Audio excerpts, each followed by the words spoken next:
이 30개나 되는 피로연상 설거지를 다 하고 자거라.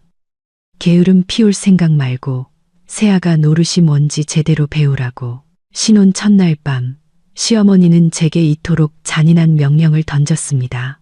남편은 곤히 잠든 사이 저는 말대꾸 한마디 없이 묵묵히 새벽 2시까지 설거지를 했습니다. 하지만 동이 트자마자 저는 모든 예물과 어머니가 쥐어주신 5천만 원짜리 통장을 챙겨 택시를 타고 작별 인사도 없이 시댁을 떠났습니다. 다음 날 아침 피로연 비용을 받으러 온 사람들이 들이닥쳤을 때 시댁 식구들은 자신들의 금광이 사라졌다는 사실에 경악했습니다. 허영심 강한 시어머니는 동네 사람들의 손가락질에 얼굴이 잿빛이 되었고 남편은 감당할 수 없는 빚더미 앞에서 사시나무 떨듯 떨었습니다. 안녕하세요. 가족이야기 채널의 애청자 여러분. 저는 평범한 직장인이었던 하늘입니다. 여러분, 믿으시겠어요? 때로는 첫날 밤의 잔인함이 어두운 인생에서 우리를 구해줄 가장 큰 행운이 되기도 한다는 것을요. 제 이야기에 귀 기울여 주세요. 귓가에서 터지는 폭죽 소리에 화들짝 놀랐습니다. 화려하게만 머리 위로 분홍빛 종이 조각들이 어지럽게 쏟아져 내렸습니다. 저는 하객들을 향해 미소를 지었습니다. 아침부터 계속된 기계적인 미소에 턱 관절이 뻐근했지만 저를 보는 시어머니의 눈초리는 숫돌에 간 칼날처럼 날카로웠습니다. 시어머니 김 여사는 계단에 서서 붉은색 고급 한복 옷고름을 만지작거렸습니다. 그 시선은 제 얼굴이 아닌 마치 새로 산 물건을 감정하듯 제 몸에 걸친 폐물 하나하나를 샅샅이 훑고 있었습니다. 문득 어젯밤 친정어머니가 해주시던 당부가 귓가에 맴돌았습니다. 시집 가면 그 집 귀신이 되어야 하는 거다. 부디 말과 행동을 조심하려무나. 어머니는 제 솔직한 성격이 시댁, 특히나 이 동네에서 위계질서가 엄격하기로 소문난 남편, 집안의 심기를 거스를까봐 걱정하셨던 겁니다. 인생에서 가장 행복해야 할 오늘, 저는 왜 이렇게 숨이 막힐까요? 신랑 측 피로연장은 발 디딜 틈 없이 붐볐고 시끄러운 음악 소리는 사람들 말소리마저 삼켜버렸습니다. 음식 냄새, 소주 냄새, 담배 냄새가 뒤섞여 숨막히는 공기를 만들어냈습니다. 제 남편이 된 민준 씨는 이미 얼굴이 벌겋게 달아올라 있었습니다. 그는 입구에서 낯선 하객들을 맞이하는 저를 내버려 둔 채 술잔을 들고 테이블마다 돌아다니며 가장 큰 소리로 건배를 외치고 있었습니다. 바로 그때 등 뒤에서 시댁 고모의 시큼한 목소리가 들려왔습니다. 어머, 저 맵시 좀 봐. 집에서 공주처럼 곱게만 자란 티가 나네. 여기 와서 단단히 가르쳐야겠어. 돌아보니 중년의 여성이 해바라기 씨를 까먹으며 김 여사에게 소곤거리고 있었습니다. 시어머니는 제 편을 들기는커녕 입꼬리를 비틀어 웃으며 말했습니다. 일단 두고 봐야지. 우리 집안에 들어왔으면 우리 집 법도를 따라야 하는 법이야. 10cm 높이의 하이힐을 신은 발이 바늘로 찌르는 듯 아파오기 시작했습니다. 하객들이 조금 줄어든 틈을 타 잠시 의자에 앉아 쉬려 했습니다. 웨딩드레스는 무거웠고 등은 땀으로 흠뻑 젖어 있었습니다. 하지만 엉덩이가 의자에 닿기 무섭게 김 여사가 유령처럼 나타났습니다. 그녀는 제 손에 묵직한 램쟁반을 거칠게 쥐어주었습니다. 하객들에게는 환한 미소를 짓고 있었지만 제게는 이를 악물고 속삭였습니다. 일어나서 어른들께 차라도 올려라. 어딜 건방지게 앉아 있어. 손님들이 보면 뭐라고 하시겠니? 저쪽 윗상에 계신 분들께 차 좀 따라드려. 저는 얼어붙은 채 덜덜 떨리는 손으로 쟁반을 들었습니다. 주위를 둘러보며 민준 씨를 찾았습니다. 그는 근처에서 옛 친구들과 껄껄거리며 웃고 있었습니다. 제발 아내가 힘드니 잠시 쉬게 해달라고 한마디만 해달라는 간절한 눈빛을 보냈습니다. 민준 씨는 제 눈빛을 보았지만 다가와 쟁반을 받아주거나 어머니께 저를 쉬게 해달라고 말하는 대신 무심하게 손을 내저으며 말했습니다. 엄마 기분 좋게 해드려. 별것도 아닌 일로 인상 쓰지 말고. 엄마 말씀은 잘 들어야지. 친척들 앞에서 내 체면 깎지 마. 민준 씨의 말은 무더운 여름날 제 얼굴에 끼얹어진 찬물 같았습니다. 저는 입술을 깨물고 쓰디쓴 울분을 삼키며 소란스러운 인파 속으로 무거운 발걸음을 옮겼습니다. 시댁에서의 첫걸음은 그렇게 시작되었습니다. 민준 씨가 무심코 던진 말은 한여름 대낮에 얼굴에 끼얹어진 얼음물처럼 설레던 제 심장을 차갑게 식혀버렸습니다. 저는 눈물이 터져 나오려는 것을 막기 위해 아랫입술을 꽉 깨물고 목구멍으로 넘어오는 쓰디쓴 울분을 억지로 삼켰습니다. 고개를 숙인 채 쟁반을 들고 시끄러운 인파 속으로 들어갔습니다. 귀를 찢을 듯한 음악 소리 속에서 무거운 첫걸음을 떼며 테이블마다 인사를 돌았습니다. 하객들에게 억지 미소를 지을 때마다 제 인생의 가장 중요한 날에 서툰 연극을 하고 있는 기분이 들었습니다. 드디어 예물 교환 시간. 사회자의 우렁찬 목소리가 울려 퍼졌습니다. 양가 혼주를 무대 위로 모시겠습니다. 온 동네 사람들이 가장 기다리던 순간이었습니다. 아래에 앉은 사람들의 호기심 어린 눈빛은 축복이 아닌 신랑 신부가 얼마나 받았는지 예물이 두둑한지를 가늠하기 위함이었습니다. 김 여사가 먼저 올라섰습니다. 짙은 붉은색 한복이 그녀를 돋보이게 했습니다. 그녀는 붉은 벨벳 상자를 열었습니다. 안에는 보기에도 얇디 얇은 1돈짜리 순금 반지가 들어 있었습니다. 그녀는 제 손가락에 반지를 끼워주며 마이크에 대고 낭낭하게 말했습니다. 가진 것은 적지만 마음만은 가득하단다. 중요한 것은 자식을 키워낸 부모의 마음이지. 두 아이가 열심히 살아 가문을 빛내주길 바란다. 그녀의 말은 그럴듯해서 아래에서는 박수갈채가 쏟아졌지만 저를 보는 그녀의 눈빛은 날카로웠습니다. 여기 왔으니 분수를 알고 살라는 계산적인 경고 같았습니다. 다음은 제 부모님 차례였습니다. 평생을 시골에서 억척스럽게 살아오신 어머니는 오늘 고운 빛깔의 한복을 차려입으셨지만 멀리 시집가는 딸이 안쓰러워 눈시울이 붉어져 있었습니다. 어머니는 패칠한 나무 상자를 열었습니다. 안에는 눈부시게 빛나는 순금 목걸이와 푸른색 통장이 들어 있었습니다. 아래에서는 웅성거리는 소리가 터져 나왔습니다. 어머니는 떨리는 손으로 제 목에 목걸이를 걸어주고 하객들이 모두 보는 앞에서 제 손에 통장을 쥐어주셨습니다. 그리고 마이크에 소리가 들어갈 정도로 똑똑히 속삭이셨습니다. 이건 네 앞으로 넣어둔 5천만 원이다. 엄마 아빠가 평생 모아 네 비상금으로 주는 거니 나중에 큰일이 있거나 아플 때 요긴하게 쓰려무나. 그 순간 저는 김 여사의 눈이 자동차 헤드라이트처럼 번쩍이는 것을 보았습니다. 그녀는 제 목에 걸린 목걸이와 통장에서 눈을 떼지 못했습니다. 짙은 화장 위로 계산적인 속내가 역력히 드러났습니다. 저는 민준 씨 바로 옆에 서 있었기에 그녀가 아들 귀에 속삭이는 소리를 똑똑히 들을 수 있었습니다. 저거 당장 받아도 가 시집온 애가 큰돈 들고 있으면 못 써. 이따 피로연 끝나자마자 나한테 가져오라고 해. 민준 씨는 고개를 연신 끄덕이며 제 손에 들린 예물에 눈을 고정했습니다. 가장으로서의 자존심은 조금도 찾아볼 수 없었습니다. 친정 어머니의 손이 떨어지기 무섭게 김 여사는 재빨리 손을 뻗어 어머니 손에 들린 나무 상자를 가로채려 했습니다. 그녀는 너스레를 떨며 나긋나긋한 목소리로 말했습니다. 어머, 사부인, 제가 잠시 맡아줄게요. 오늘같이 정신없는 날에 애들이 이런 귀중품 들고 있다가 잃어버리면 어떡해요. 반지를 잔뜩 낀 김 여사의 손이 상자에 닿으려던 찰나 어머니는 능숙하게 손을 뒤로 빼셨습니다.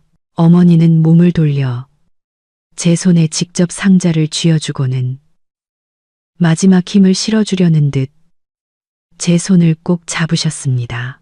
어머니는 김 여사를 똑바로 쳐다보셨습니다. 온화하지만 그 어느 때보다 단호한 눈빛이었습니다. 걱정해 주셔서 감사합니다. 사부인, 하지만 이건 저희 부부가 하늘이 비상금으로 쓰라고 따로 주는 겁니다. 이제 23살, 가정을 꾸렸으니 제 자산은 스스로 관리할 줄 알아야지요.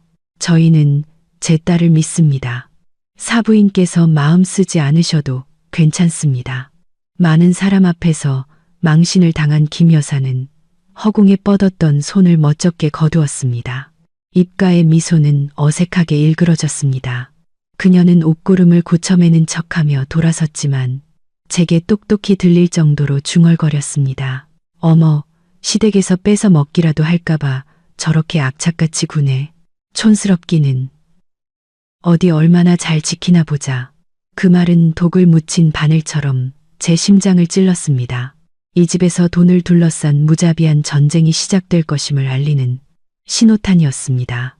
피로연이 채 끝나기도 전에 들었던 시어머니의 앙심 품은 중얼거림은 독침처럼 제 가슴에 박혀 막연한 불안감을 안겨주었습니다.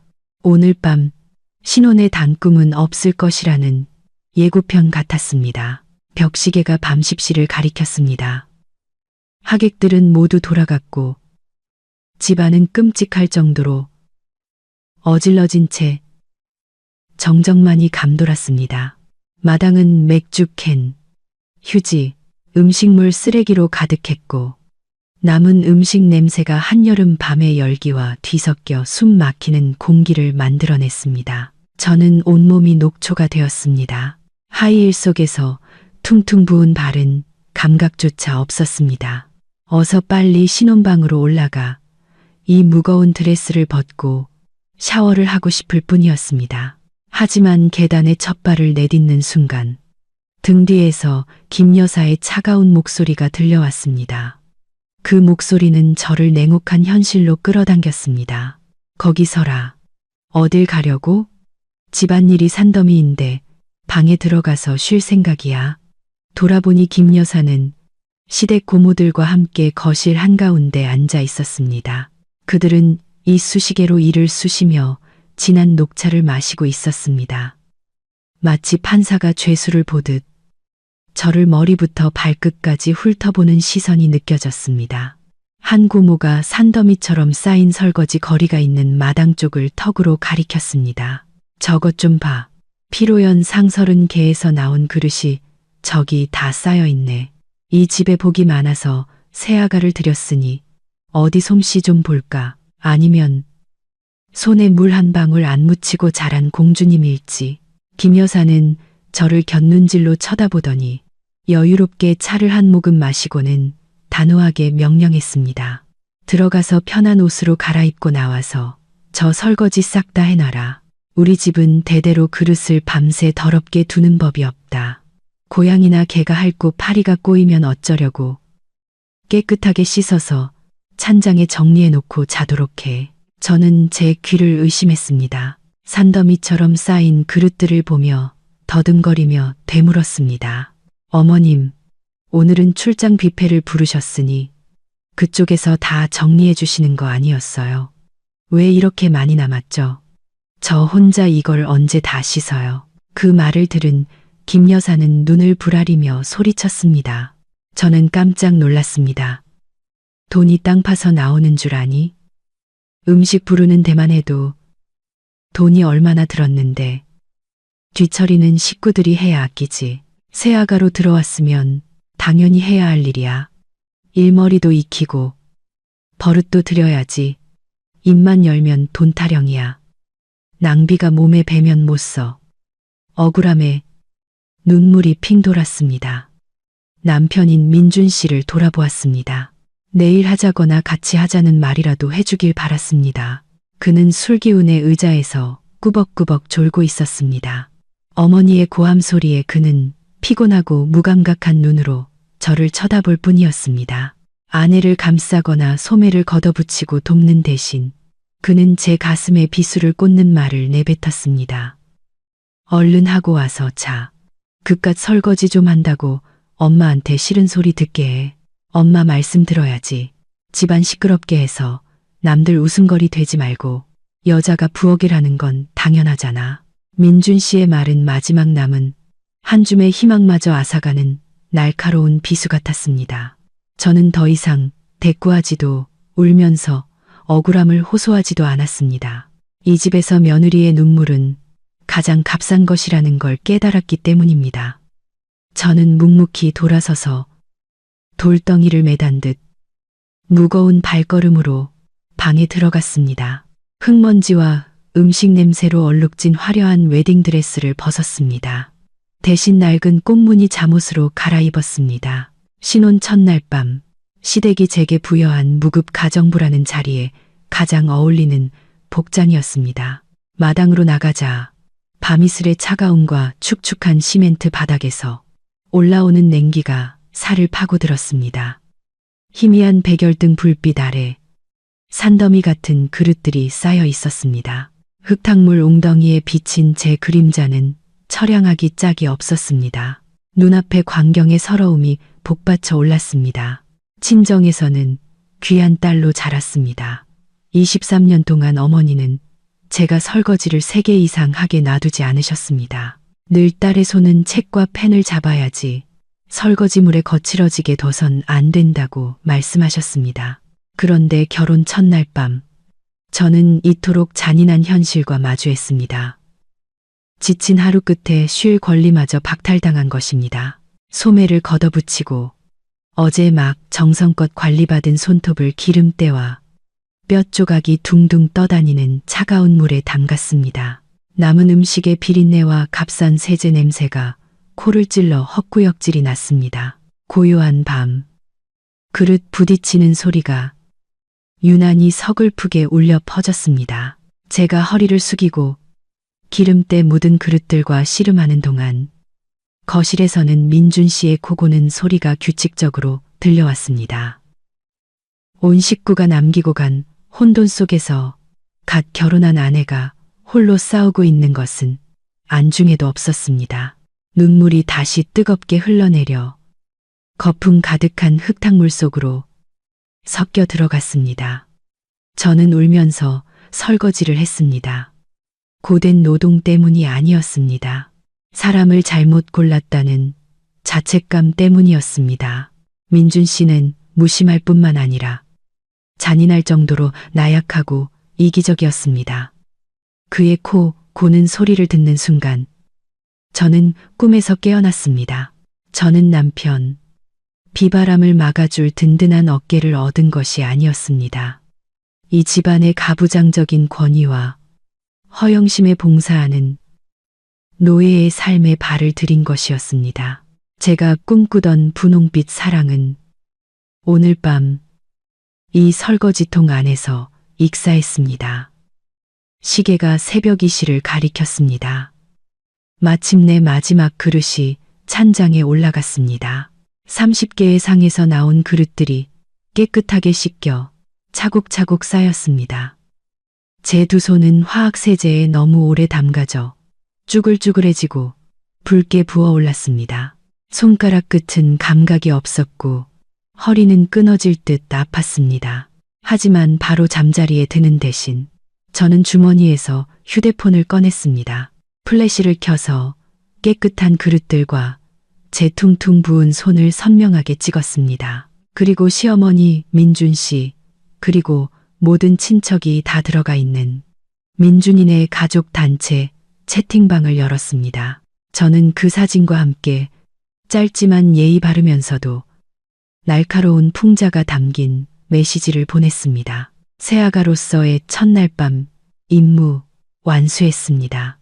며느리 도리가 무엇인지 가르쳐 주셔서 감사합니다. 어머님 메시지를 보내고 화면을 껐습니다. 정처 없는 발걸음으로 신혼방으로 향했습니다. 방문을 열자 민준 씨가 팔다리를 활짝 벌리고 침대 전체를 차지한 채 곤히 잠든 모습이 눈에 들어왔습니다.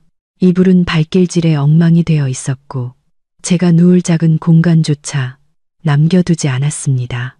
저는 문 앞에 선 채 남편이라 부르는 남자를 바라보았습니다. 그때 제 머릿속에는 실망감이 바닥을 치고 무서울 정도의 공허함만이 남았습니다. 코를 골며 자는 저 남자를 보니 제 안에 남아있던 한 줌의 사랑마저 방금 전 설거지 거품처럼 깨끗하게 사라져 버렸습니다. 민준 씨는 제가 몇 시간 동안 설거지 더미와 굴욕감 속에서 허우적거리는 동안 아무 걱정 없이 단잠에 빠져 있었습니다. 그의 무심함, 그의 어머니의 계산적인 태도, 그 모든 것이 제가 소중히 여겼던 행복한 가정에 대한 환상을 갈기갈기 찢어놓았습니다. 신혼방은 무서울 정도로 고요했고 벽시계가 새벽 4시를 가리키는 소리만이 들렸습니다. 저는 침대 한 구석에 웅크리고 앉아 캄캄한 창밖을 바라보았습니다. 마음은 바깥의 새벽 이슬보다 더 차가웠습니다. 제 머릿속에서는 오늘 오후부터 지금까지 일어난 일들이 슬로우 모션 필름처럼 재생되었습니다. 김 여사의 훑어보는 눈빛, 고모의 비꼬는 말, 민준 씨의 무심한 손짓, 그리고 설거지를 하라는 거만한 명령과 남편의 끔찍한 침묵까지 오후에 친정어머니가 주신 금목걸이와 통장을 떠올렸습니다. 김 여사의 탐욕스러운 눈빛과 당장 받아도라고 했던 계산적인 말도 생각났습니다. 만약 제가 이곳에 남는다면 손이 부르트도록 설거지하는 밤뿐만 아니라 부모님이 평생 모아주신 재산마저 저들에게 모두 빼앗길 것이라는 생각에 몸서리가 쳐졌습니다. 내 인생은 어떻게 될까? 이 집에서 하녀처럼 달아 없어지며 무시당하고 이용당하고 목소리와 웃음마저 빼앗긴 채 살아가게 될까? 안 돼. 피가 나도록 입술을 깨물었습니다. 이 지옥 같은 곳에 내 청춘을 묻을 수는 없어. 부모님은 나를 귀하게 키우고 번듯하게 교육시키셨습니다. 남의 집 노예가 되라고 금지옥엽 키우신 게 아니었습니다. 떠나야 한다는 생각이 머릿속을 스쳤습니다. 처음에는 희미하고 두려웠지만 점점 더 강렬하게 타올랐습니다. 이 굴욕을 받아들일 수 없어. 지금 당장 떠나야 해. 날이 밝기 전에 이 가족의 위선적인 가면이 다음 연극을 위해 깨어나기 전에 저는 소리나지 않게 조심스럽게 침대에서 내려왔습니다. 옷장을 열어 어제 친정에서 가져온 분홍색 캐리어를 꺼냈습니다. 시댁 물건은 아무것도 가져가지 않았습니다.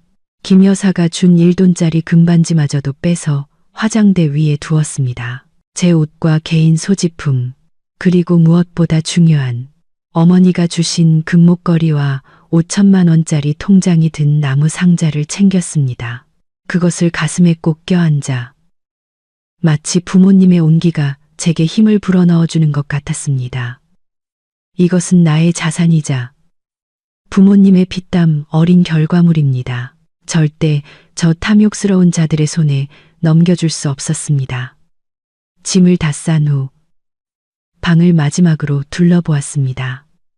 화장대 위에 쪽지와 펜이 있었습니다. 몇 자 적어 해명하거나 원망하려 했습니다. 하지만 펜 끝이 종이에 닿는 순간 멈칫했습니다. 써서 뭘 하지? 그들이 읽고 비웃게 하려고, 아니면 집 나간 버릇없는 며느리라고, 동네방네 떠들고 단일 빌미를 주려고. 아니, 그들은 내게서 어떤 작별 인사나 해명도 들을 자격이 없었습니다. 나의 침묵과 실종이야말로 그들의 잔인함에 대한 가장 통렬한 대답이 될 것입니다. 저는 새하얀 종이를 구겨 쓰레기통에 던져버렸습니다. 새벽 5시 30분, 밖은 아직 어둑했고 안개가 자욱했습니다. 저는 캐리어를 끌고 신혼방을 나와 결혼식의 흔적이 여전히 널려있는 거실을 조용히 지났습니다. 대문을 열자 쇠빗장 소리가 고요한 새벽 공기를 갈랐습니다. 심장이 철렁 내려앉았습니다. 하지만 그 무거운 철대문을 나서서 차가운 새벽 공기를 가슴 깊이 들이마시자 이상하게도 마음이 가벼워졌습니다. 콘크리트 바닥 위로 캐리어 바퀴 굴러가는 소리가 들렸습니다. 마치 어두운 인생의 족쇄가 산산조각 나는 소리 같았습니다. 저는 단 한 번도 뒤돌아보지 않고 마을 입구로 향했습니다. 24시간도 채 안 되어 내 행복에 대한 환상을 묻어버린 그 집을 향해서는 이른 새벽에 차가운 바람이 얼굴을 스쳐 몸이 움츠러들었지만 그 차가움은 텅 비어버린 내 마음의 냉기에 비할 바가 아니었습니다. 마을 입구에 웅크리고 서서 첫 차 택시를 잡았습니다. 기사님은 아버지 뻘 되어 보이셨습니다. 커다란 캐리어를 끌고 퉁퉁 부은 눈에 급하게 입은 꽃무늬 잠옷 차림인 저를 보시더니 안쓰러움과 호기심이 섞인 눈빛을 하셨습니다. 무언가 물어보려 하시는 듯 했습니다. 아마도 갓 결혼한 신부가 왜 이 새벽에 집을 나서는지 궁금하셨을 겁니다. 하지만 제 넋나간 표정을 보시더니 이내 침묵을 지키셨습니다. 기사님은 그저 묵묵히 제 무거운 캐리어를 트렁크에 실어주고 뒷좌석 문을 열어주셨습니다. 저는 뒷좌석에 주저앉아 휴대폰 전원을 껐습니다. 화면이 꺼지자 긴 한숨을 내쉬었습니다. 잠시나마 절대적인 고요함이 방금 빠져나온 그 지옥과의 모든 연결을 끊어낼 필요가 있었습니다. 친정으로 향하는 20km의 길 위에서 마음의 평온을 찾고 싶었습니다. 택시는 익숙한 길을 달려 어젯밤의 악몽으로부터 저를 멀어지게 하고 제 인생의 가장 평온한 안식처로 데려다 주었습니다. 익숙한 초록색 철대문 너머로 부모님의 집이 보였습니다. 차가 멈추자 부모님은 마당을 쓸며 어제의 잔치 흔적을 치우고 계셨습니다. 차 소리를 듣고 고개를 드신 두 분은 결혼식 바로 다음 날 아침 캐리어를 끌고 대문 앞에 서 있는 딸의 모습을 보고는 그대로 얼어붙으셨습니다. 아버지 손에 들려있던 빗자루가 툭 소리를 내며 바닥에 떨어졌습니다. 어머니는 황급히 달려오시며 걱정에 잠긴 목소리로 물으셨습니다. 얘야, 이게 무슨 일이니? 왜 이 시간에 캐리어를 끌고 온 거야? 민준이는 어디 있고? 무슨 일인지 엄마한테 말해봐. 그 말을 기다렸다는 듯이 어젯밤부터 억눌러 왔던 모든 서러움과 분노가 터져 나왔습니다. 저는 어머니 품에 안겨 목 놓아 울었습니다. 흐느낌 사이사이로 어젯밤에 끔찍했던 일들을 모두 털어놓았습니다. 시어머니가 차가운 밤중에 산더미 같은 설거지를 시킨 일, 시댁 고모가 비아냥거린 일, 그리고 가장 가슴 아팠던 남편 민준 씨가 저를 외면하고 잠들어 버린 일까지. 이야기를 들을수록 아버지의 얼굴은 분노로 붉게 달아올랐고 목에 핏대가 섰습니다. 아버지는 나무 탁자를 손으로 내려치셨습니다. 쿵 하는 소리와 함께 찻잔이 요란하게 덜컹거렸습니다. 아버지는 소리치셨습니다. 괘씸한 것들, 우리 딸을 뭘로 보고 하녀인 줄 아나. 신혼 첫날 밤부터 그렇게 고생을 시켜. 여기 있어라. 아무데도 가지마. 그런 몰인정한 시댁. 아빠는 필요 없다. 어머니는 큰 소리는 내지 못하셨습니다. 그저 조용히 제 두 손을 잡으실 뿐이었습니다. 어제까지만 해도 곱고 부드러웠던 결혼 반지를 끼기 위해 정성껏 관리했던 손. 지금은 화학 세제에 불어 붉게 부어오르고 물집이 잡혀 있었습니다. 어머니는 새로 생긴 굳은 살을 부드럽게 쓰다듬으셨습니다. 어머니의 눈물이 뜨겁게 제 손등 위로 떨어졌습니다. 어머니는 급히 약상자에서 연고를 가져와 발라주시며 아픈 목소리로 속삭이셨습니다. 세상에, 내 금지옥엽 같은 딸. 집에서는 손에 물 한 방울 묻힐까 애지중지했는데 시집가서 단 하루 만에 이게 무슨 고생이니. 어머니의 말씀과 아버지의 따뜻한 손길은 상처 입은 제 마음에 스며들어 아픔을 어루만져 주었습니다. 이것이 바로 피를 나눈 가족의 정이라는 것을. 저편의 가식적인 허울과는 하늘과 땅 차이라는 것을 깨닫게 했습니다. 부모님의 위로를 받고 약을 바르니 마음이 조금씩 진정되었습니다. 안전하다는 느낌이 저를 감쌌습니다. 벽시계가 오전 8시를 가리켰습니다. 이 시간이면 분명 김 여사 댁은 일어나서 아침밥을 차려낼 며느리가 보이지 않아 난리가 났을 겁니다. 저는 심호흡을 하고 용기를 내어 휴대폰 전원을 켰습니다. 화면이 켜지자마자 폭포수처럼 부재중 전화와 메시지, 알림이 쏟아졌습니다. 휴대폰이 탁자 위에서 미친 듯이 울렸습니다. 수십 통의 부재중 전화 목록에는 시어머니와 남편이라는 이름이 번갈아 깜빡이며 곧 닥쳐올 폭풍을 예고하고 있었습니다. 저는 결연한 눈빛으로 화면을 응시하며 첫 번째 대결을 준비했습니다. 나무 탁자 위에 놓인 휴대폰이 맹렬하게 울리며 미끄러질 듯 했습니다. 마치 전화기 너머의 분노가 폭발할 것만 같았습니다. 화면에는 시어머니라는 이름이 위협적으로 깜빡였습니다. 조용한 친정집 아침, 요란한 벨소리가 유난히 귀에 거슬렸습니다. 부모님은 수저를 내려놓고 마치 시한폭탄을 보듯 숨을 죽인 채 휴대폰을 바라보셨습니다.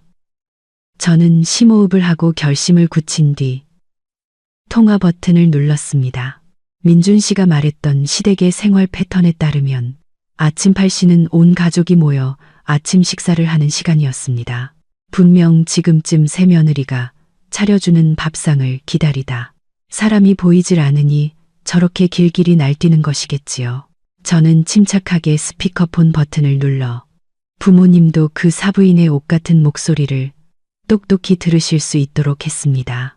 전화기를 귀에 대기도 전에 김 여사의 쩌렁쩌렁하고 날카로운 목소리가 고요한 공기를 찢고 터져 나왔습니다. 너 지금 어디서 뭘 하길래 아직도 아침밥 차릴 생각을 안 해?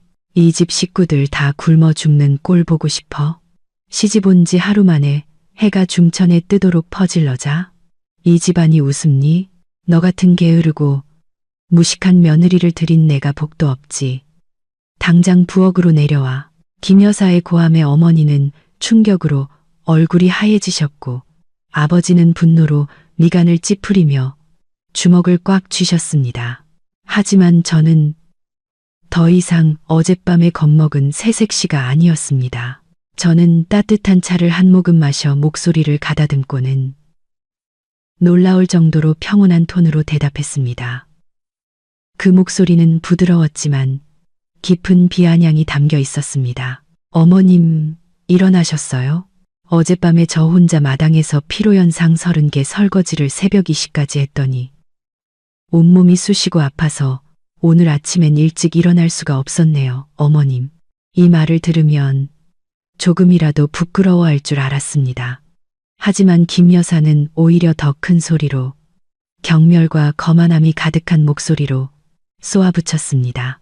어쭈, 그깟 일 좀 했다고 시어미한테 생색내는 거니? 여자라면 누구나 다 하는 일이야. 설거지 좀 했다고 앓는 소리 할 거면 세상에 무슨 쓸모가 있겠어. 꾀부릴 생각 말고 당장 내려와서 온 식구 먹을 아침이나 차려. 내 시아버지랑 민준이 배고파서 쓰러지겠다. 빨리빨리 움직여. 이 말을 듣자 아버지는 더 이상 참지 못하고 나서려 하셨지만 저는 눈짓으로 막았습니다. 부모님을 보자 그분들의 눈에는 절대적인 지지가 담겨 있었습니다. 저는 김 여사에게 또박또박 못을 박듯 분명하고 단호하게 대답했습니다. 조금도 떨지 않았습니다. 네, 어머님. 아무래도 오늘은 제가 어머님 댁 아침 식사를 차려드리러 갈 수 없을 것 같습니다. 저는 지금 저희 친정집에서 편안하게 아침 먹고 있거든요. 어젯밤 설거지는 어머님 말씀대로 아주 깨끗하게 해서 마당에 잘 정리해 두었습니다. 한번 확인해 보세요. 더럽게 뒀을까봐 걱정은 안 하셔도 됩니다. 전화기 넘어가 순간 조용해졌습니다. 약 3초간의 침묵. 저는 지금 김 여사가 얼마나 경악해서 얼굴이 일그러지고 눈이 뒤집혔을지 상상할 수 있었습니다. 그러다 갑자기 경보음처럼 날카로운 비명이 침묵을 깼습니다. 너 지금 뭐라고 했어? 감히 시집 온 지 하루 만에 친정으로 도망가? 내가 이 집안 얼굴에 똥칠을 하려고 작정했어. 동네 사람들 비웃음거리가 되게 만들 셈이냐고. 이 발칙한 것, 당장 돌아오지 못해. 저는 그녀가 더 이상 저를 모욕하는 말을 내뱉게 두지 않았습니다. 단호하게 통화 종료 버튼을 눌렀습니다. 욕설이 뚝 끊기고 거실에는 다시 평온이 찾아왔습니다. 저는 탁자 위에 휴대폰을 내려놓고 안도의 한숨을 내쉬었습니다. 그것은 제 인생의 첫 번째 반항이자 불합리한 인내의 시간을 끝내는 신호탄이었습니다. 아버지는 만족스러운 표정으로 고개를 끄덕이셨습니다. 저는 알 수 있었습니다. 전화기 저편, 시댁의 대혼란은 이제부터가 진짜 시작이라는 것을. 전화기에서 들려오는 차가운 신호음은 김 여사의 자존심을 후려치는 따귀와도 같았습니다. 그녀는 분노로 얼굴이 시뻘개지고 목에 핏대가 섰습니다. 소파에 휴대폰을 내동댕이 치며 막 달리기를 마친 사람처럼 거친 숨을 몰아쉬었습니다. 전화기 2편. 제 친정집에서는 아버지가 통쾌하다는 듯 껄껄 웃으며 무릎을 탁 치셨습니다. 잘했다, 내 딸. 그래야지. 하지만 가부장적인 질서로 가득 찬 저 집에서는 이제 막 폭풍이 몰아치기 시작했습니다. 김 여사 집안의 공기는 극도로 긴장되고 삭막했습니다. 부엌은 썰렁했고 그녀가 상상했던 아침 식사는 커녕 따뜻한 차 한 잔도 없었습니다. 저의 부재는 늘 대접받는데 익숙했던 그 가족의 일상을 송두리째 뒤흔들었습니다. 김 여사는 며느리에게 한 방 먹었다는 사실을 견딜 수 없었습니다. 그녀는 쿵쿵거리며 계단을 올라가 여전히 곤히 잠들어 있는 민준 씨의 신혼방으로 쳐들어갔습니다. 아들의 몸에서 화려한 자수가 놓인 이불을 거칠게 걷어차며 소리쳤습니다. 민준 씨는 화들짝 놀라 잠에서 깼습니다. 일어나, 당장 일어나. 해가 중천인데 아직도 퍼질러 자고 있어. 내 마누라가 친정으로 도망갔다고. 감히 내 어미한테 대들기까지 했어. 이 한심한 놈아, 알고나 있냐?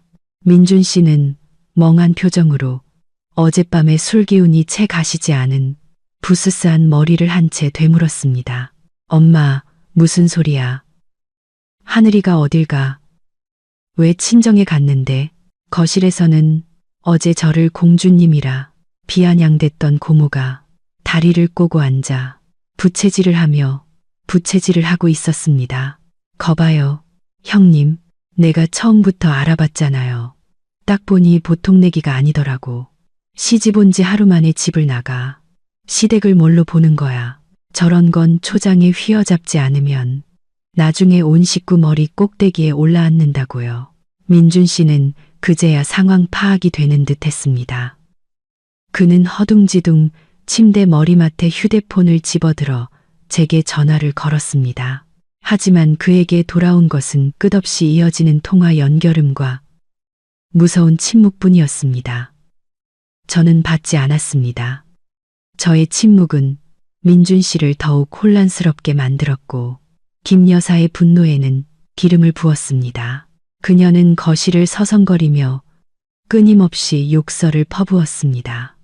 시끄러운 소리가 골목 밖으로 새어나가자 이웃들이 웅성거리기 시작했습니다. 어제 그렇게 성대한 결혼식을 올렸는데 오늘 아침 새색 씨는 온데간데 없고 집안이 난장판이 된 것을 보고는 수군거렸습니다. 김 여사의 분노가 극에 달했을 때 그녀의 휴대폰이 다시 울렸습니다. 전화가 아니라 가족단체 채팅방에서 온 수많은 메시지 알림이었습니다. 김 여사는 짜증스럽게 휴대폰을 집어들었습니다. 하지만 화면을 보는 순간 그녀의 얼굴빛이 붉은색에서 창백하게 그리고 잿빛으로 변했습니다. 그녀의 눈에 들어온 것은 제가 새벽 2시에 보낸 사진이었습니다. 산더미처럼 쌓였다가 깨끗하게 정리된 그릇들 옆에 퉁퉁 붓고 물집이 잡힌 제 손. 임무 완수라는 메시지는 모든 진실을 드러내는 통렬한 고발장이었습니다. 채팅방에서는 친척들이 웅성거리기 시작했습니다. 누군가는 아니, 형님, 어떻게 새아가한테 그 많은 설거지를 밤중에 혼자 시켜요? 애가 너무 안 됐네라고 했고, 다른 사람은 더 직설적으로 잔칫집은 사람 써서 치우는 거지. 누가 신혼 첫날 밤에 며느리를 저렇게 부려먹어요. 너무하네. 집안 망신 다 시키네라고 했습니다. 친척들의 비난은 김 여사의 얼굴에 뜨거운 물을 끼얹는 것과 같았습니다. 그녀가 평생 공들여 쌓아온 체면이라는 허울이 한순간에 무너져 내렸습니다. 그녀는 며느리에게 공개적으로 망신을 당했다는 사실의 창피함과 분노를 동시에 느꼈습니다. 김 여사는 휴대폰을 탁자에 내동댕이 치고 구석에 서서 안절부절 못하는 민준 씨를 노려보았습니다.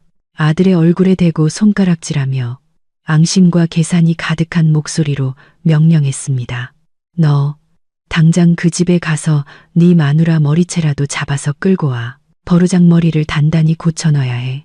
가서 그 집 부모한테도 똑똑히 말해. 이 집은 저런 버릇없는 며느리 필요 없다고. 그리고 내 말 잘 들어. 만약에 끝까지 안 오겠다고 버티면 어제 받은 예물 전부 다 내놓으라고 해. 우리 지금 피로연 비용 때문에 빚더미에 앉았어. 그거라도 받아서 빚 갚아야지. 감히 우리 집 돈을 들고 튀게 둘 순 없지. 빨리 가. 어머니의 명령은 절대적이었습니다. 민준 씨는 투덜거리며 오토바이 열쇠를 집어들고 쏜살같이 달려나갔습니다. 그의 머릿속에는 여전히 제가 그저 공주병에 걸려 투정을 부리는 것이고 조금만 달래주면 돌아올 것이라는 착각이 가득했습니다. 그는 아내를 어떻게 혼내서 엄마와 자신의 체면을 세울지 계산하며 운전했습니다. 20분도 채 되지 않아 민준 씨의 오토바이 소리가 저희 집 대문 앞에서 요란하게 울렸습니다.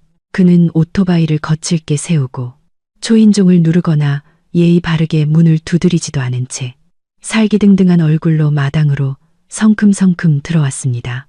제가 거실에서 태연하게 차를 마시고 있고 부모님이 근엄한 표정으로 옆에 앉아 계신 것을 보고도 사위로서의 최소한의 인사조차 하지 않았습니다.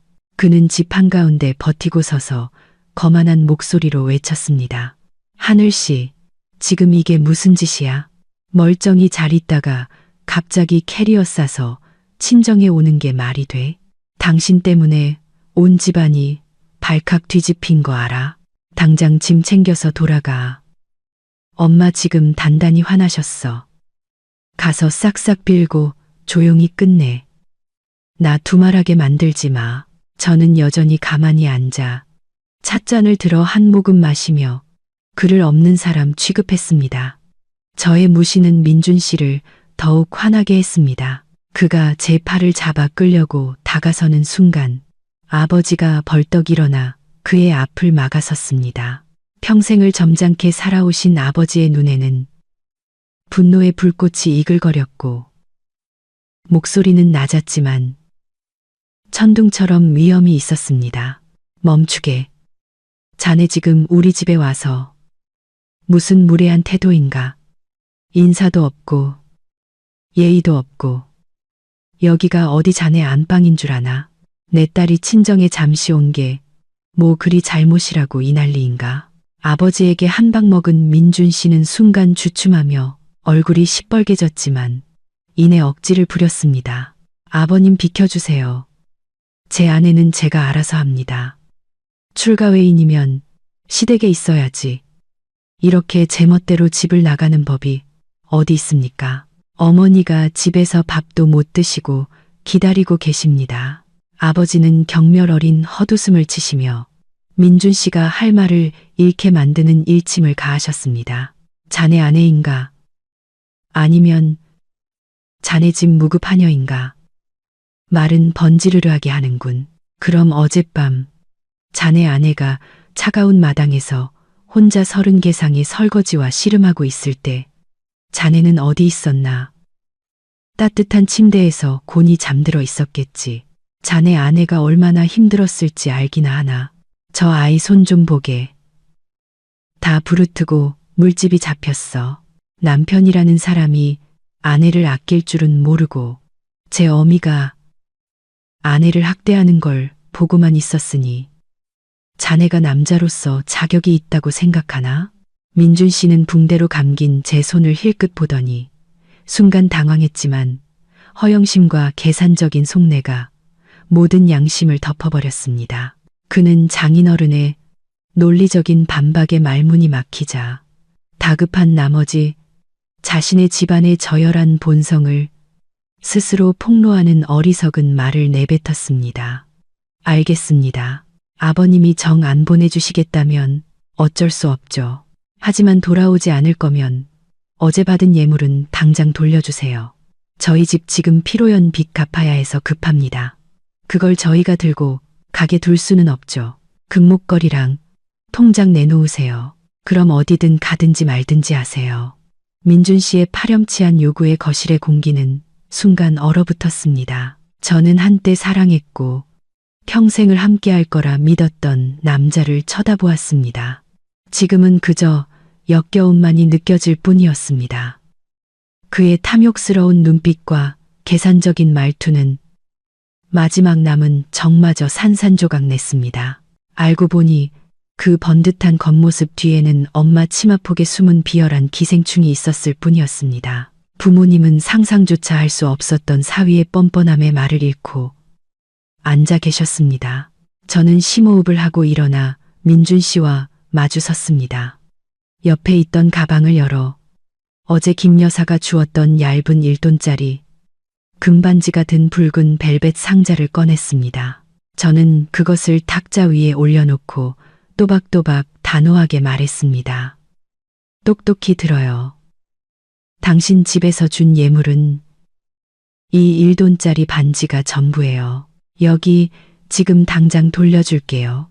하지만 저 순금 목걸이와 5천만 원짜리 통장은 우리 부모님의 피땀이 서린 시집가기 전 제게 따로 주신 제 재산이에요. 내 이름으로 된 내 소유물인데 당신 집안과 무슨 상관이라고 감히 달라는 말을 입에 담죠. 갑작스러운 제 반격에 민준 씨는 당황해서 얼굴이 시뻘개졌지만 어머니에게 배운 궤변으로 어떻게든 상황을 모면하려 했습니다. 어머니가 말씀하셨어. 우리 집에 시집 왔으면 재산은 공동명의라고.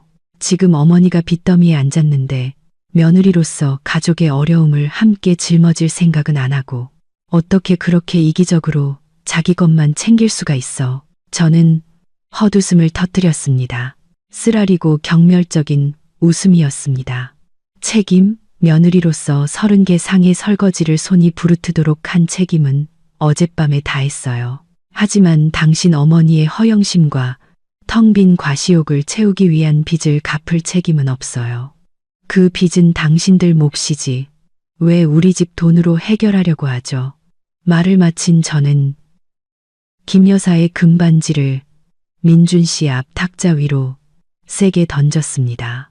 금속이 부딪히는 날카로운 소리는 이 짧고 비극적인 결혼의 종말을 알리는 듯 했습니다. 저는 문을 가리키며 차갑게 쏘아붙였습니다. 이 반지나 가지고 돌아가세요. 이 순간부터 나는 더 이상 당신 집 며느리가 아니고 다시는 그 집에 발들일 일도 없을 겁니다. 내게서 단 1원도 뜯어낼 생각은 꿈도 꾸지 마세요. 민준 씨는 떨리는 손으로 반지를 집어들었습니다. 손등에 파란 힘줄이 돋을 정도로 세게 움켜쥐었습니다.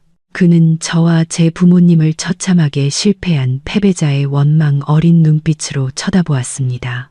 그는 등을 돌리기 전 마지막 협박을 내뱉었습니다. 좋아, 아주 잘났어. 후회하지나 마. 그 돈을 네가 쉽게 꿀꺽할 수 있을 것 같아. 우리 엄마가 가만두지 않을 거야. 직접 오셔서 부모님이랑 단판을 지으실 거라고.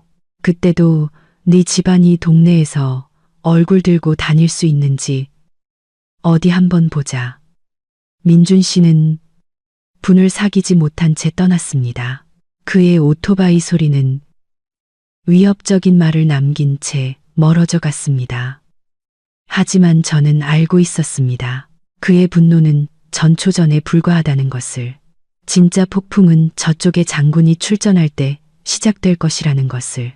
아니나 다를까 2시간도 채 되지 않아 무더운 오후의 공기가 숨 막힐 듯 무겁게 변했습니다. 택시 한 대가 저희 집 대문 앞에 급하게 멈춰 섰습니다. 차 문이 열리고 살기등등한 얼굴의 김 여사가 내렸습니다. 그 뒤로는 시댁 고모와 방금 쫓겨났다가 엄마를 따라 졸졸 따라온 민준 씨가 있었습니다. 그들은 마치 싸우러 온 사람들처럼 살기 가득한 얼굴로 마당으로 쳐들어왔습니다. 부모님은 최소한의 예의를 지켜 그들을 집 안으로 안내했습니다. 하지만 김 여사는 앉지도 않고 허리에 손을 얹은 채 집 한가운데 섰습니다. 어제 입었던 붉은색 한복은 지금 보니 눈에 거슬릴 정도로 촌스러웠습니다. 그녀는 턱을 치켜들고 고압적인 목소리로 외쳤습니다. 그 목소리는 조용한 집안의 평화를 깨뜨렸습니다. 사돈어른들 어디 계세요? 나오셔서 당신들 금지옥엽 같은 딸이 우리 집을 어떻게 뒤집어 놨는지 좀 보시죠. 애를 어떻게 가르쳤길래 시집 온 지 하루 만에 집을 나가요. 버릇없고 무례하기 짝이 없게 시댁을 우습게 아는 거죠. 고모도 끼어들었습니다. 거봐요. 내가 말했잖아요. 너무 오냐오냐. 키워서 애가 버릇이 없다고. 시집간 딸은 그 집 귀신이라는데 조금만 뭐라 하면 친정으로 도망가니 정말 철딱서니가 없어요.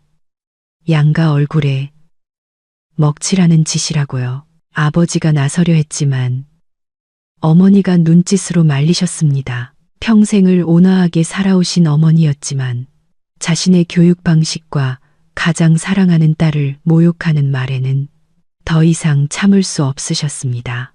김 여사는 저희가 침묵하자 기세등등해져서 더욱 악랄한 말로 쏘아붙였습니다. 혹시 우리 아들은 방패막이 삼고 밖에 딴 놈이라도 있는 거 아니에요? 집안일은 할 줄 모르고 꾀만 부리고 꼬박꼬박 말대꾸나 하는 걸 보니 도덕적으로도 뻔하겠지.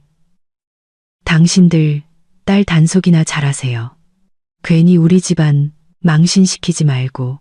어머니는 찻잔을 탁 소리나게 내려놓으시더니 벌떡 일어나 김 여사와 마주 섰습니다. 어머니의 눈에는 분노의 불꽃이 이글거렸고 목소리는 떨렸지만 단호했습니다. 그만하시죠. 진깃. 그만하시죠. 내 딸, 내가 압니다. 착하고 효심 깊어서 동네 사람들 칭찬이 자자한 아이입니다. 당신 집에 가서 신혼 첫날 밤부터 착취당하고 학대당해서 도망쳐 나온 것뿐이에요. 남한테 함부로 덮어 씌우지 마세요. 나이 드셨으면 그에 맞게 행동하세요. 도덕적인 훈계로 저희를 제압할 수 없다는 것을 깨닫자 김 여사는 위선의 가면을 완전히 벗어던지고 탐욕스러운 본색을 드러냈습니다. 그녀는 소리치며 민준 씨에게 일어서라는 손짓을 했습니다. 말 돌리지 마세요. 이제 와서 잘잘못 따질 필요 없고 하늘이는 우리 집 며느리입니다. 혼인신고까지 마쳤으니 재산은 내가 관리해야 마땅해요. 어제 받은 예물, 그 금목걸이랑 5천만 원짜리 통장 어디 있어요? 당장 다 내놓으세요.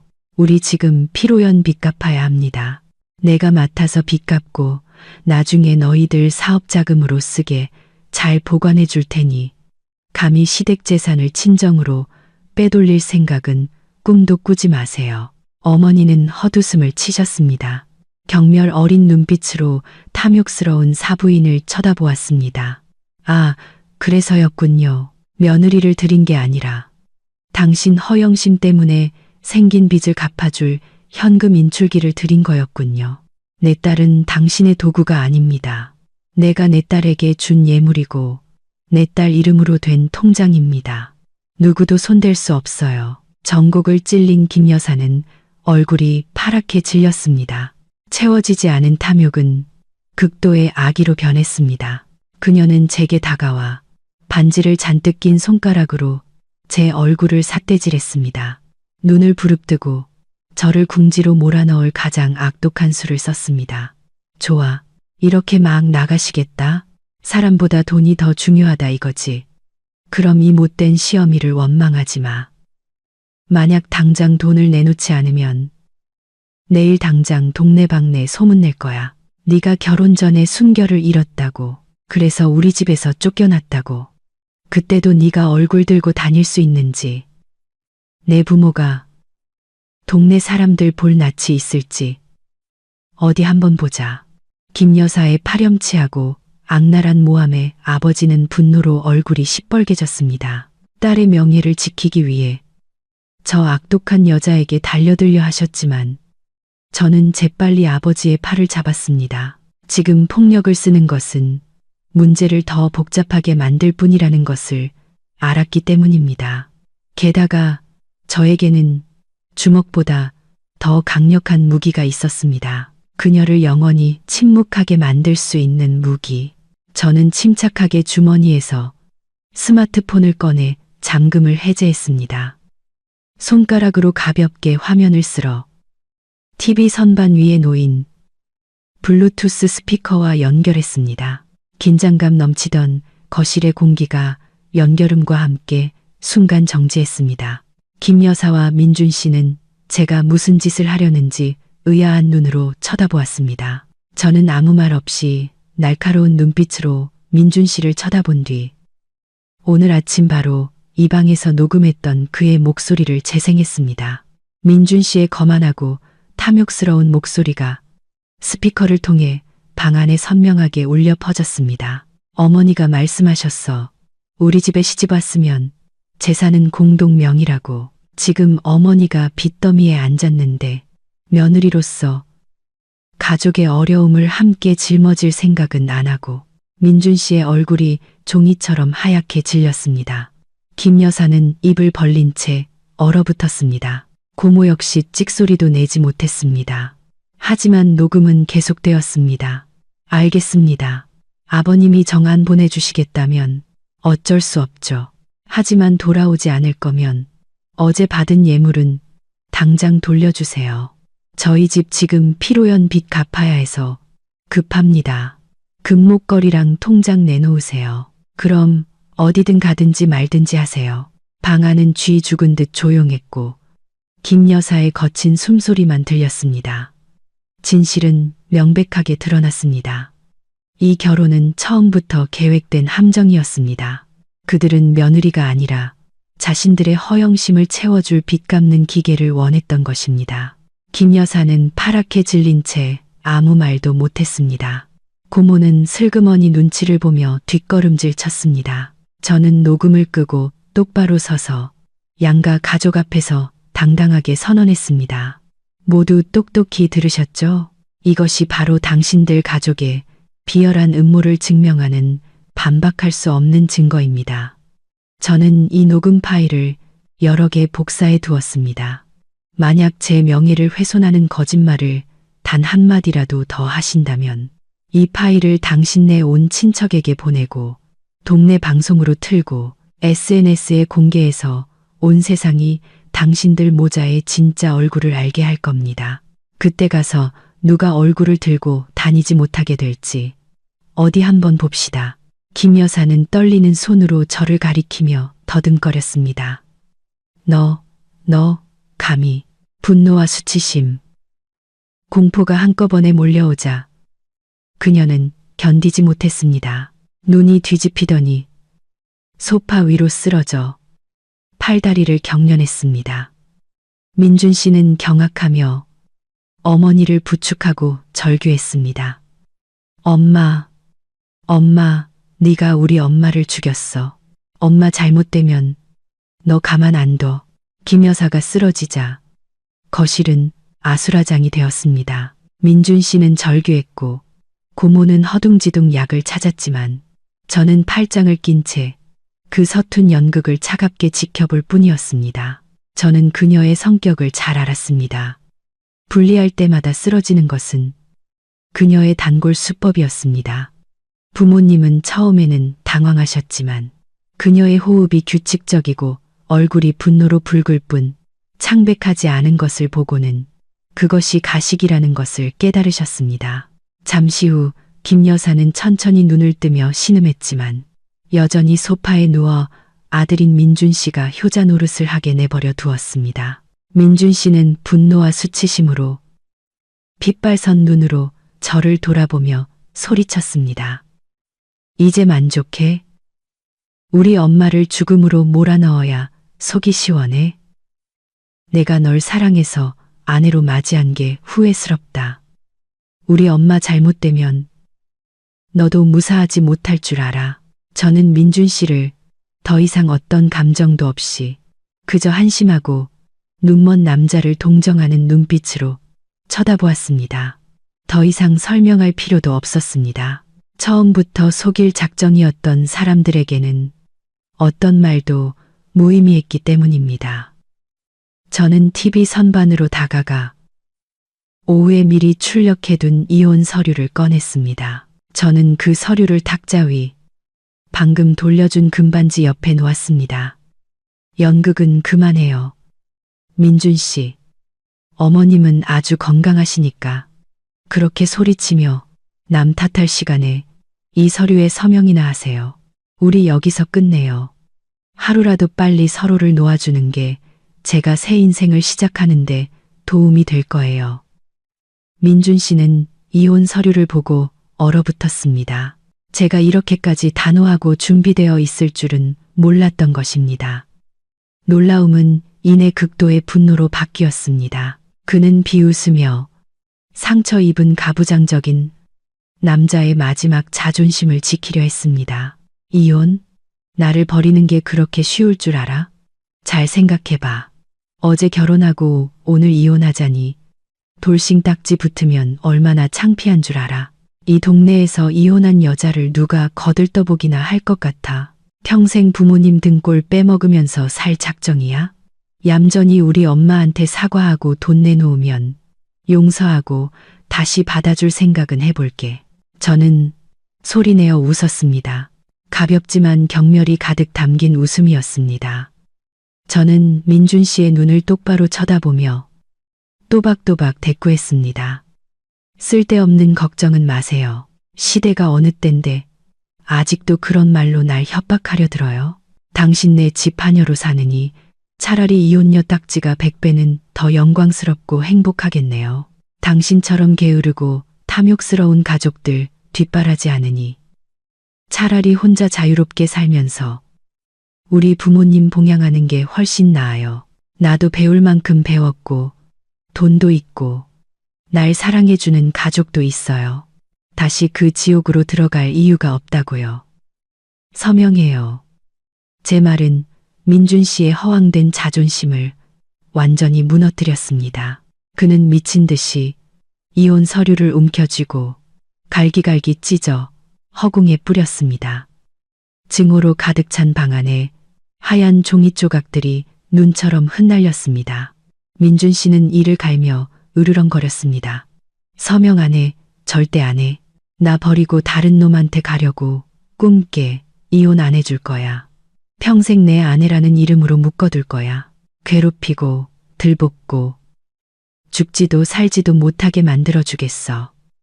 이 게임 아직 안 끝났어. 이혼 서류를 찢는 민준 씨의 행동은 막다른 길에 몰린 짐승의 마지막 발악과도 같았습니다. 그는 그저 종이를 찢고 법의 이름으로 저를 꿰싸매면 제 인생을 자신들이 만든 지옥에 가둘 수 있을 거라 생각했습니다. 하지만 그는 사회의 여론이라는 법보다 수천 배는 더 무서운 심판대가 있다는 사실을 잊고 있었습니다. 굳이 제가 직접 나서지 않아도 진실은 언젠가 드러나기 마련이었습니다. 새벽 2시에 찍었던 산더미 같은 설거지 사진과 빚을 갚기 위해 결혼했다고 당당히 말하던 민준 씨의 녹음 파일은 동네 사람들의 입을 통해 삽시간에 퍼져나갔습니다. 얼마 지나지 않아 신혼 첫날 밤 며느리 설거지 사건과 빚 갚으려 장가간 아들 이야기는 김 여사가 사는 동네의 최대 화제거리가 되었습니다. 여론의 힘은 무서웠습니다. 그것은 김 여사가 평생 공들여 쌓아온 점잖은 집안이라는 허울을 단번에 벗겨버렸습니다. 하룻밤 사이에 김 여사의 집은 손가락질의 대상이 되었습니다. 이웃들은 그 집 앞을 지날 때마다 경멸의 눈초리를 보냈고 시장 상인들은 그 집 식구들만 보면 보란듯이 수군거렸습니다. 어머, 대단한 집안인 줄 알았더니 며느리를 빚 갚는 하녀로 들였대. 남자 망신 다 시키네. 평생 체면을 목숨처럼 여기던 김 여사는 이제 창피해서 문 밖으로 한 발짝도 나가지 못하고 집에 틀어박혀 알아누웠습니다.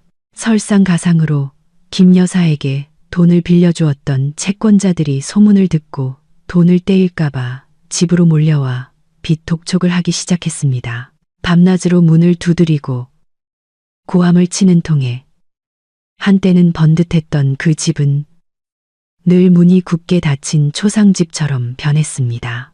민준 씨는 직장에서 동료들의 이상한 눈초리와 등 뒤에서 들려오는 비웃음에 시달렸습니다.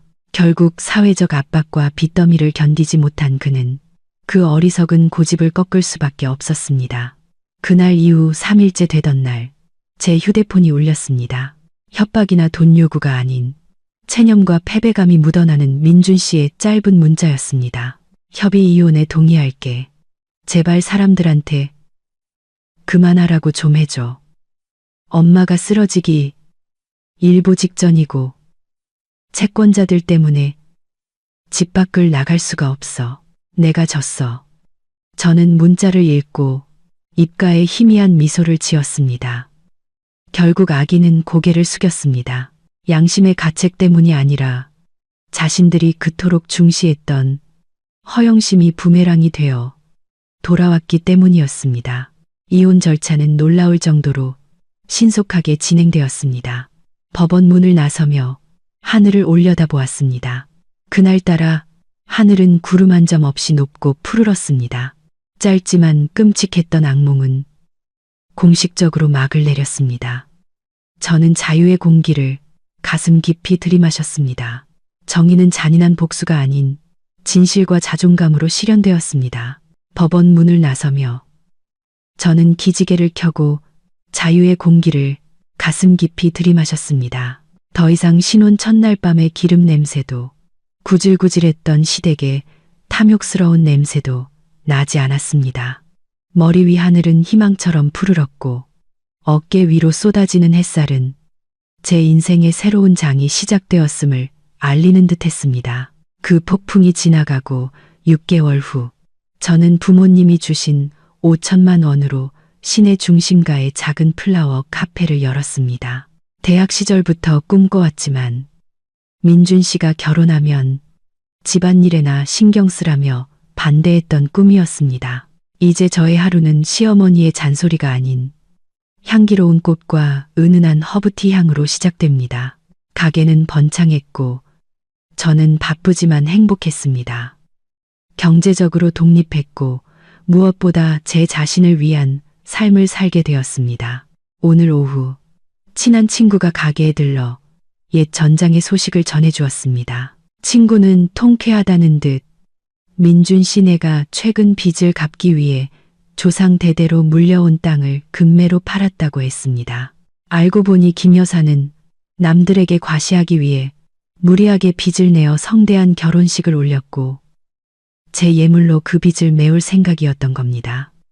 하지만 제가 예물과 함께 사라지자 빚은 눈덩이처럼 불어났고 결국 땅을 팔 수밖에 없었던 것입니다. 민준 씨는 요즘 매일 술에 취해 지내고 김 여사는 재산을 잃은 충격과 창피함에 병석에 누워 꼼짝도 못한다고 했습니다. 그 이야기를 들으며 저는 그저 옅은 미소를 지을 뿐이었습니다. 마음은 고요한 호수 같았습니다. 통쾌하지도 그렇다고 동정심이 들지도 않았습니다. 그것은 그들의 탐욕과 잔인함에 대한 대가였습니다. 뿌린 대로 거두는 법. 세상의 이치는 변하지 않습니다. 부모님이 가게에 들르셨습니다. 아버지는 간판을 바로잡아 주시고 어머니는 따뜻한 도시락을 가져다 주셨습니다. 부모님의 자랑스러운 눈빛을 보니 코끝이 찡해졌습니다.